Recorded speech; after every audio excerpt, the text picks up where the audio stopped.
મહાકુંભ પ્રયાગરાજમાં ચાલી રહ્યો છે અને બીજો ઉપર અવકાશમાં ચાલી રહ્યો છે. આજથી આ મહાકુંભ શરૂ થયો છે અવકાશમાં. તમને સહેજ પ્રશ્ન થશે કે આ અવકાશી કુંભ એટલે વળી શું? તો ધ્યાનથી સાંભળજો. આજે એવી કહાની બતાવવી છે જે કદાચ તમે ક્યારેય નહીં જોઈ હોય, નહીં સાંભળી હોય. એક સાથે 6 ગ્રહોનો મેળાવડો થવા જઈ રહ્યો છે આપણા સૂર્યમંડળનો. આમ તો આપણા સૂર્યમંડળમાં બધા જ ગ્રહ એની નિશ્ચિત કક્ષામાં પરિભ્રમણ કરે છે, આપણને ખબર છે, સ્કૂલમાં શીખ્યા છીએ. પણ આજે ખાસ વાત એ છે કે આજથી 11 ઓગસ્ટ સુધી આપણી પૃથ્વી પરથી આકાશમાં એટલે કે અવકાશમાં 6 ગ્રહોની પરેડ શરૂ થઈ છે. અવકાશના પૂર્વ ભાગમાં મંગળ, અને તમે જ્યાં ઉભા રહો ત્યાં બિલકુલ તમારી ઉપર ગુરુ અને યુરેનસ રહેશે. નેપ્ચ્યુન, શુક્ર અને શનિ પણ એની હરોળમાં જ રહેશે. આ આકાશી કુંભને તમે નરી આંખે જોઈ શકશો, જેમાં મંગળ, ગુરુ, શુક્ર, શનિ, યુરેનસ અને નેપ્ચ્યુન એક જ હરોળમાં ઉભા રહેશે. કેટલું રોમાંચક દ્રશ્ય હશે ને! કેટલો અદ્ભુત આ સંયોગ કહેવાય, જેના તમે, હું, આપણે બધા જ સાક્ષી બની રહ્યા છીએ. તો આવો જાણીએ શું છે આ અવકાશી કુંભ અને 6 ગ્રહોનો અદ્ભુત સંયોગ.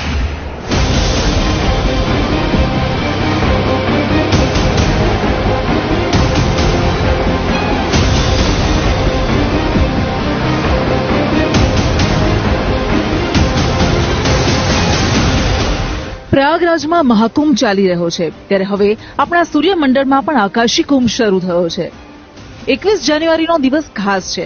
તેના ખાસ હોવાનું કારણ એ છે કે સૂર્યાસ્ત બાદ સૂર્યમંડળના 6 ગ્રહો પૂર્વથી પશ્ચિમ તરફ આકાશમાં એક રેખામાં ઉભા જોવા મળે છે. ખાસ વાત એ છે કે ગ્રહોના કુંભને નરી આંખે જોઈ શકાય છે.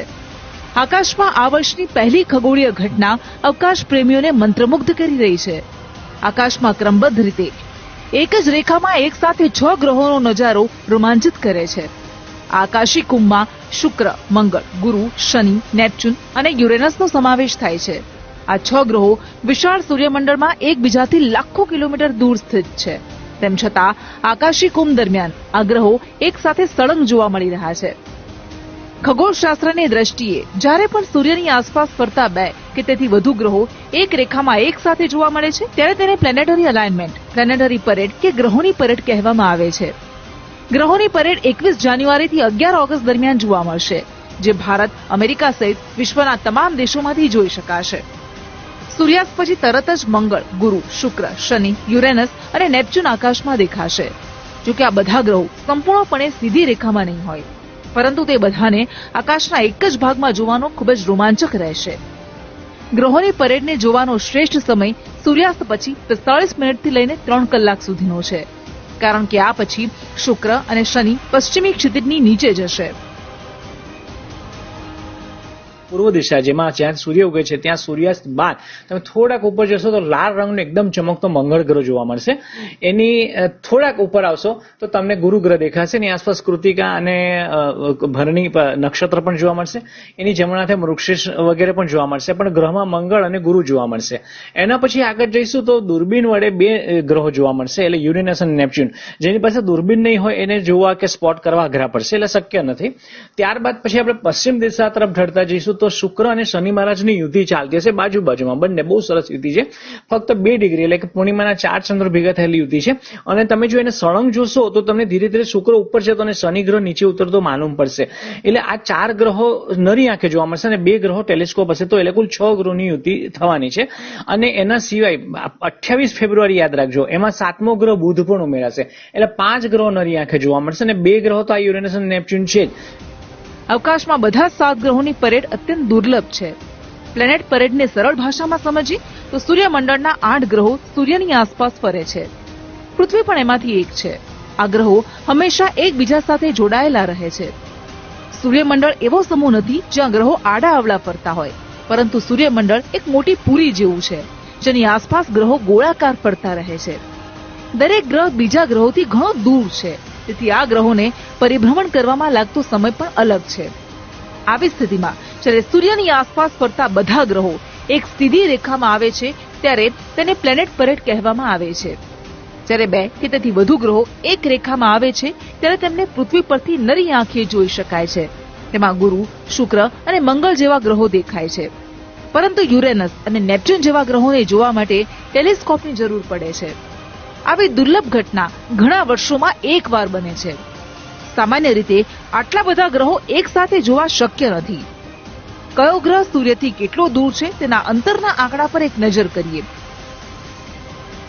તો બુધ 5.7 કરોડ કિલોમીટર, શુક્ર 10.8 કરોડ કિલોમીટર, પૃથ્વી 14.96 કરોડ કિલોમીટર, મંગળ 22.79 કરોડ કિલોમીટર, ગુરુ 77.83 કરોડ કિલોમીટર, શનિ 1.42 અબજ કિલોમીટર, યુરેનસ 2.87 અબજ કિલોમીટર, નેપચ્યુન 4.49 અબજ કિલોમીટર દૂર છે.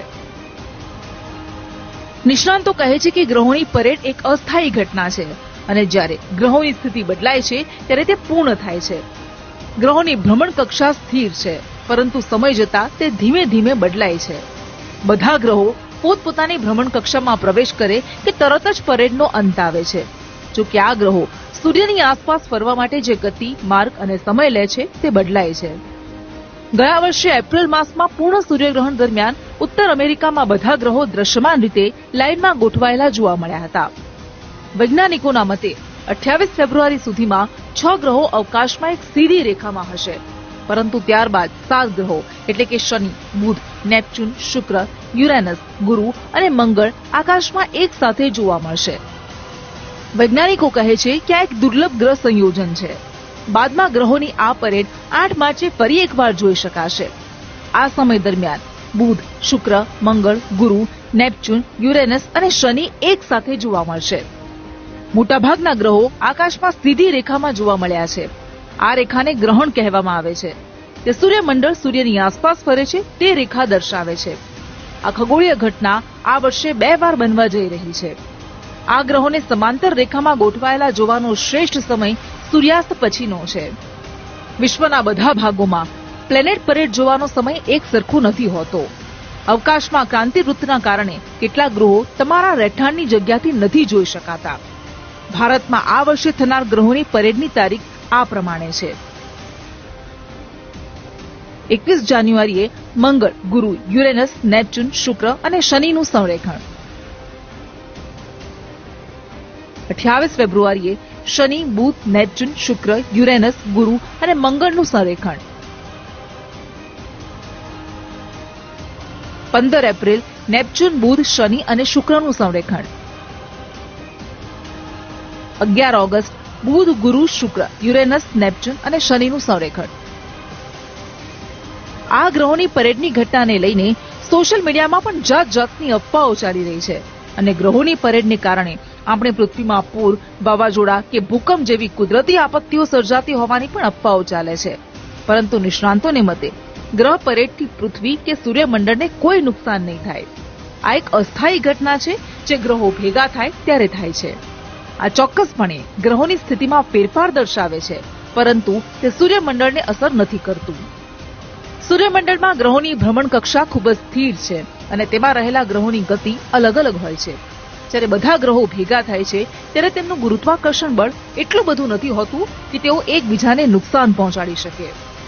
બધા ગ્રહોની ભ્રમણ કક્ષા એકબીજાથી અબજો કિલોમીટર દૂર સ્થિત છે અને એટલે આવી અદ્ભુત ખગોળીય ઘટનાને લઈને અફવા ફેલાવાને બદલે એક અભ્યાસના રૂપમાં સમજવી ખૂબ જરૂરી છે.